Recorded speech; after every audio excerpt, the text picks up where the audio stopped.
Chapter 4, Concussion and Head Injury. The day Todd decided to head north to open the cabin was sunny and clear.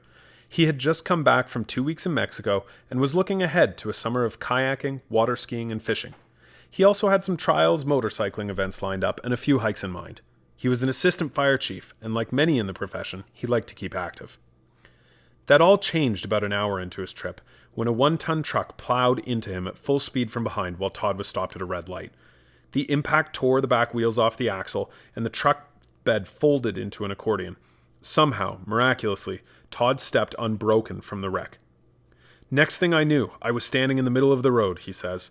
Police, ambulance, and fire trucks all rushed to the scene.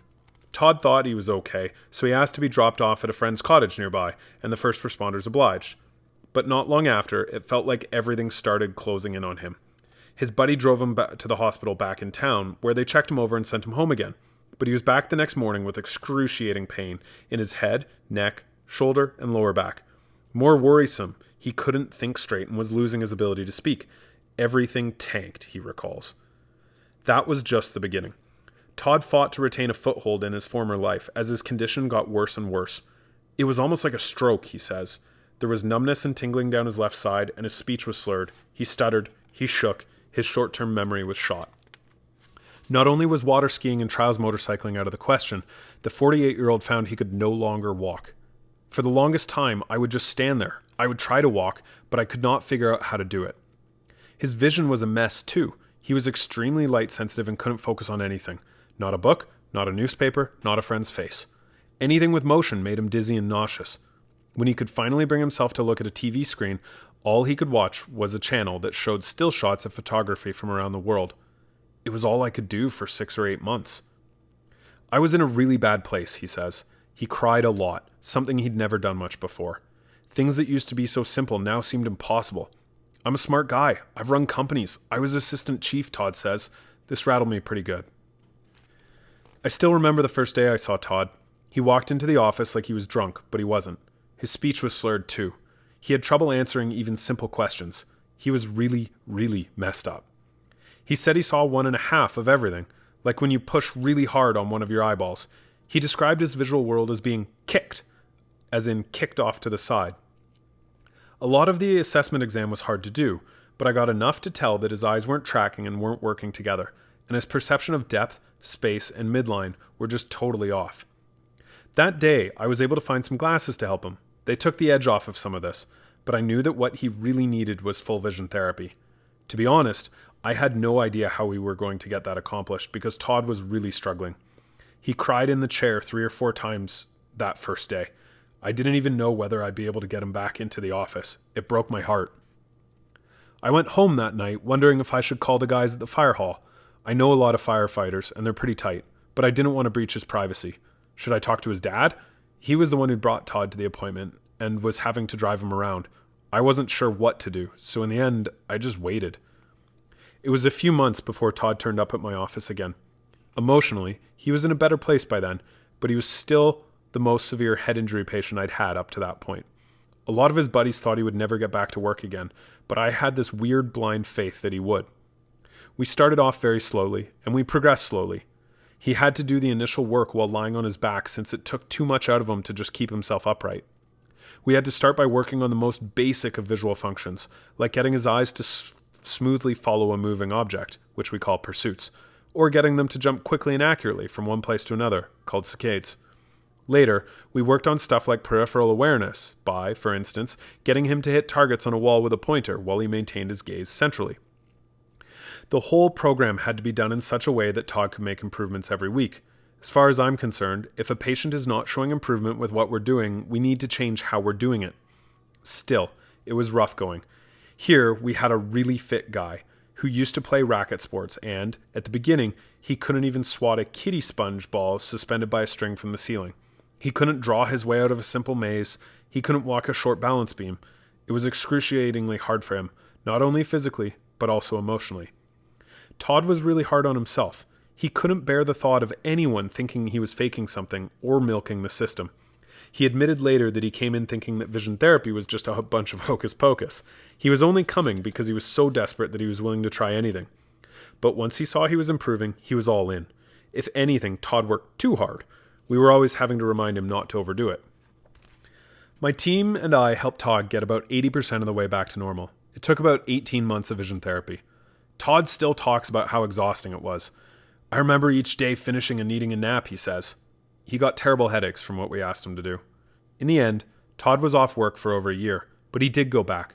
At first, it was just for a couple hours a day, then bit by bit, a little more. Now, 4 years out, he works 4 days a week, 5 hours a day.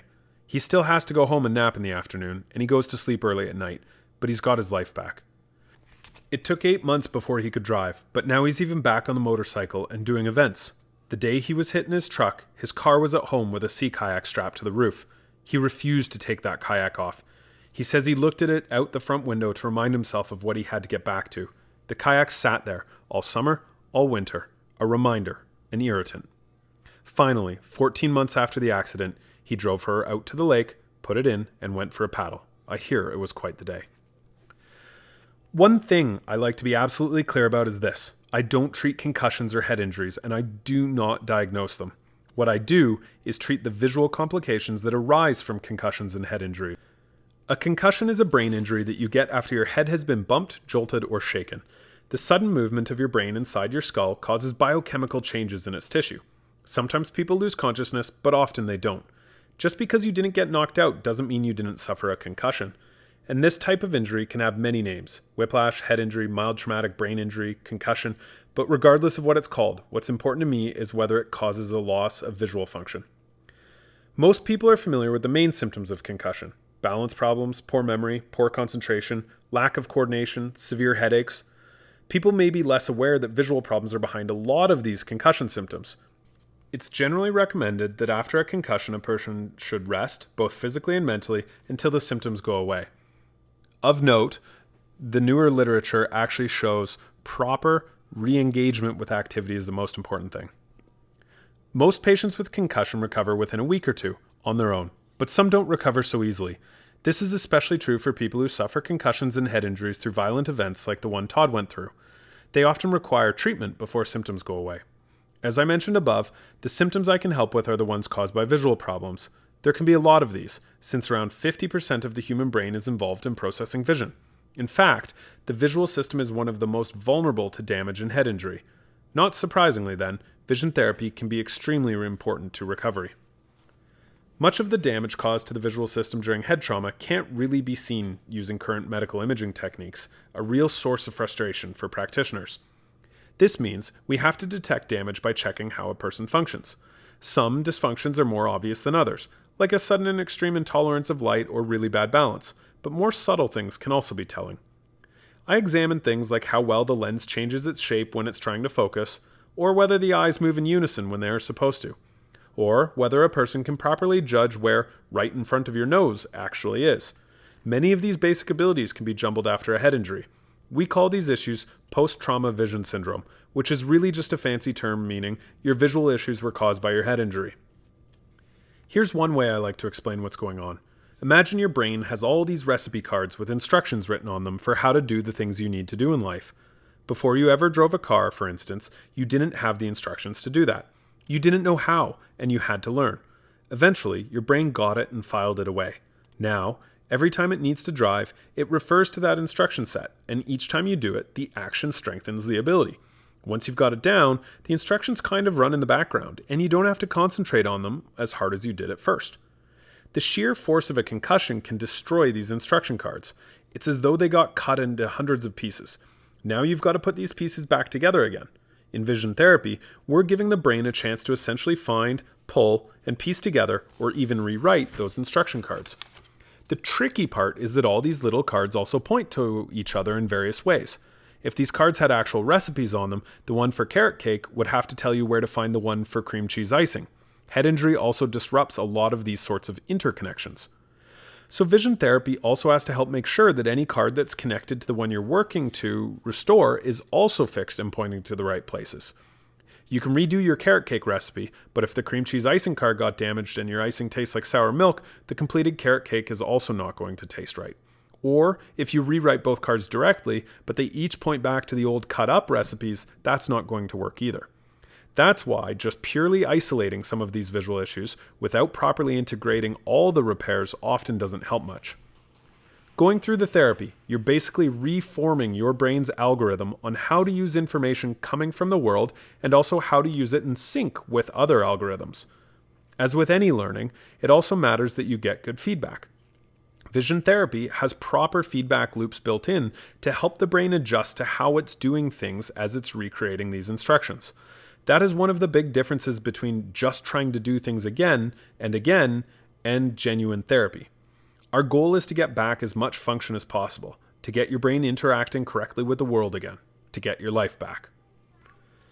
Todd's issues were clear to him and clear to us. We worked on them. We resolved a lot of them. No one contested what he was saying. His other medical folks agreed that vision therapy was needed. He was in a horrific accident. He lost a lot of function. He won much of it back. But sometimes people are in accidents and suffer concussions and post-trauma vision syndrome, but it's not so obvious, or at least it's not acknowledged. That's what happened with another patient of mine, James. James was a heli logger, making his living logging mountains only reachable by helicopter. They harvest trees from up there that are gigantic and worth serious money, but it was a dangerous business. Guys were injured all the time. Ironically, it wasn't in the course of his work, but on the way to his work that James got hurt. Usually James would fly into camp, but there was a storm that day, so they decided to take a boat in. The weather was bad enough that BC ferry vessels were turning around, but his crew's little 20-foot boat kept going through the 15-foot swells. James was sitting in the front, next to the captain, when a huge wave hit the boat and tore his seat right off its base. James went flying. His buddies would later tell him that he hit his head on the roof first, a second time on his way down, and again on the ground. He was out cold for a bit, then came to. It took them a couple of hours to make it back to a town that had a small hospital. James was dizzy. His head was throbbing, and his vision was blurry. The hospital released him, but he threw up all night, so he went back in the morning. He was sent by ambulance to a larger facility further south, and after doctors confirmed a concussion, his family came to pick him up. I first saw James about a month after the accident. Like Todd, before his injury, he'd been a very active guy. Hiking, kayaking, going out all the time with friends, going to the beach every day. Now, he was spending most of his days lying in bed, in the dark, alone with his dog. He was having major problems with his vision. He couldn't stand any light. He had to wear sunglasses and a hat any time he went outside. And inside, where he spent most of his waking hours, he kept any artificial lights turned off at all times. He said that being exposed to light sapped him of all his energy. He continued to have double vision. Everything seemed blurry, and it was painful for him to focus for too long. His depth perception was off too. A simple thing, like reaching for a glass of water on a table, was beyond him. And James had terrible headaches. He had migraines every day. He said it was like an axe in his head, splitting it into two. He couldn't be around people. They tired him out. Some of his friends disappeared. He says he slowly pushed his girlfriend out of his life too. I knew he needed vision therapy, but shockingly, the workplace insurer, which was responsible for keeping him safe and helping him get better if injured, would not even recognize that he had visual issues at all, let alone accept that they needed to be treated. They flat out refused to pay for vision therapy, so James put it off. I felt for him. He was young, just 20 years old, at the beginning of his adult life. Here, he was stuck at home all day, in pain, and unbelievably bored. I assured him that things would get better. I dropped off a Syntonics setup, a machine that produces selective tints of light to try to help with his light sensitivity. Even though he couldn't sign up for vision therapy at that point, I didn't want to leave him without any hope at all. Over the next year, we kept in touch. I'd suggest a few exercises for him to try just to keep the momentum. I'd shoot him a text every now and then. It was outrageous what was happening to him. He was doing everything his insurer told him to do. Physio, acupuncture, job coaching, counseling, but so much of it was just out of the question because of the unresolved visual issues he was struggling with. I mean, the guy couldn't stand artificial lights, so how could he sit in a room and talk about job hunting? He couldn't tolerate being around people and noise and motion, so how could he do any group work at all? Many of the therapists assigned to work with him agreed he needed to fix his vision first. Even his neuro-ophthalmologist prescribed vision therapy, but still, his insurer refused. A whole year after his accident, the only thing James had convinced them to pay for, vision-wise, was a pair of glasses with lenses that blocked blue spectrum light. Over those months, he got really depressed. He felt irritated with all his friends, all his family. While his symptoms kept getting worse and worse, his insurer was convinced he should be back at work. That's what their formula told them. About a year after his accident, while he was still suffering the after effects of his head injury, they decided to cut him off altogether. Can you imagine? No more pay and no more coverage for therapy of any kind. No more migraine meds. It turns out that when he'd totally failed a test they'd given him, rather than taking it as evidence that he was still sick, they concluded he was faking. They stalked him with a camera for a month, then claimed that he was a malingerer. They argued that because he could occasionally walk his dog or get a haircut, that he was fully recovered. It was brutal. He developed severe anxiety and didn't want to even leave the house after that. At one point, he started thinking about suicide. Talk about creating a mental condition. Here's a dude who wants to be better. They won't help him, they won't believe in him, and he gets worse. They treat him like a liar, a faker. No wonder he was in such a dark place. Quite frankly, the reason he failed the exam was that his visual problems were so bad. The exam was on a computer. The guy could not even look at a computer screen at that point. Because his insurer couldn't understand this, they thought he was deliberately trying to fail the test. Then, when they got honest results, which showed severe visual problems, they didn't know what to make of them. But because the results didn't fit with what they expected, they accused him of getting the answers wrong on purpose. It's like putting someone with a knee problem on a treadmill and berating him for not running fast enough, then accusing him of being lazy. James decided to appeal the ruling. He wanted them to recognize that he had these visual issues and to pay for the therapy that would treat them. I wrote what was, under the circumstances, a politely restrained letter supporting his case. I explained to them that James couldn't look at a computer screen up close without extreme discomfort, that his eyes weren't able to track text on a page, and that they weren't even aligned properly. I told them that what their client needed was vision therapy. Luckily, he made the decision around this time to just go ahead with vision therapy with or without his insurer's blessing. He was desperate to get his life back. He had no money, no job, no prospect of earnings. But I told him we'd figure the money out later. I saw a guy with no other way out. I saw the state he was in. I saw what they were doing to him. I didn't see how else he was going to get better. James made great progress. We were seeing some nice improvements within the first 3 months. He came along really well. Eventually, the light sensitivity was gone. Then, there were no more headaches. The discomfort was gone. It took about 9 or 10 months to get him better. In the end, James also won his appeal. A court overturned the use of the insurer's video. They reimbursed him for all his vision therapy. James says his life is back. But he does have one regret, that he didn't start vision therapy sooner. He believes that if he'd started right away, he would be back logging today. During his dark days, he lost confidence in his abilities, he says. When you're logging up there, when you're working on fallen trees all the time, there's no such thing as ground. You're running around the woods like a monkey.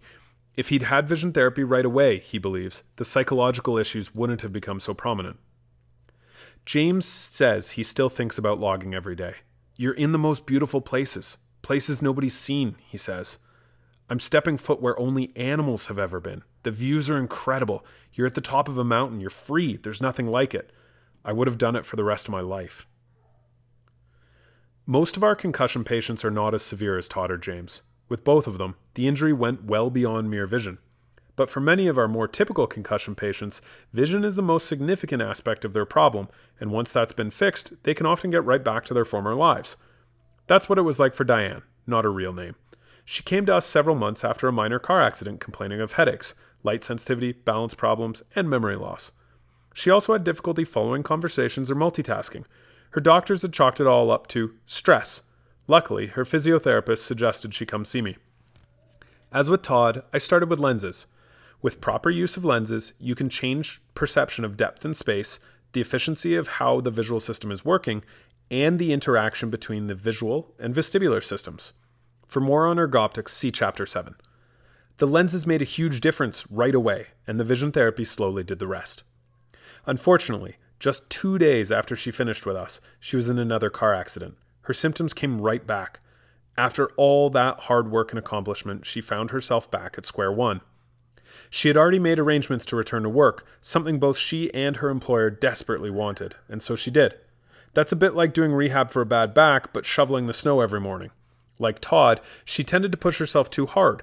With her, we actually had to use a pacing system, one that allocated points to certain activities and capped the number of points per day to keep her from overdoing things. Luckily, after a bit of a fight, her physiotherapist and I convinced her to give herself the time she needed for recovery. She finally agreed, and I'm happy to report she's now back to her old self. It's amazing how hard it is to sometimes convince the powers that be that the symptoms are genuine. Symptoms need to be treated. They aren't just all in your mind. Luckily, there is evidence to support this. A paper in the journal Brain, for instance, compared the eye movements of 36 people who had post-concussion syndrome and 36 others who reported having recovered from concussion. All of the patients were about 5 months out from their injuries. Lo and behold, on 4 separate eye movement tests, the ill patients performed measurably worse. They also did worse on tests of memory, attention, and something called executive function. The authors say that their findings indicate there is ongoing brain impairment. I agree with them. Because this performance is beyond conscious control, the authors also argue that this is evidence that post-concussion syndrome is not psychological, but physical. I agree with that too. It would be great if patients like James or Diane the second time round could be objectively evaluated like this, but not every medical center has the expertise to do it. In the meantime, every concussion patient whose symptoms persist past the first week or two should, as a matter of course, be evaluated for vision issues, and if found, they should be treated. Self-resolving issues usually go away within that time frame, and lingering ones tend to require intervention. We still have a long way to go. I see so many people who are told that this is just the way it's going to be for them now. Other times, as with James, they're told they must be faking it because the doctors can't find anything wrong. So many medical appointments and so much time is wasted because of our ignorance about one of the most important systems in the brain. This failure of ours is not without costs. For one thing, it costs taxpayer dollars, but more importantly, it costs individuals their quality of life. It's just wrong.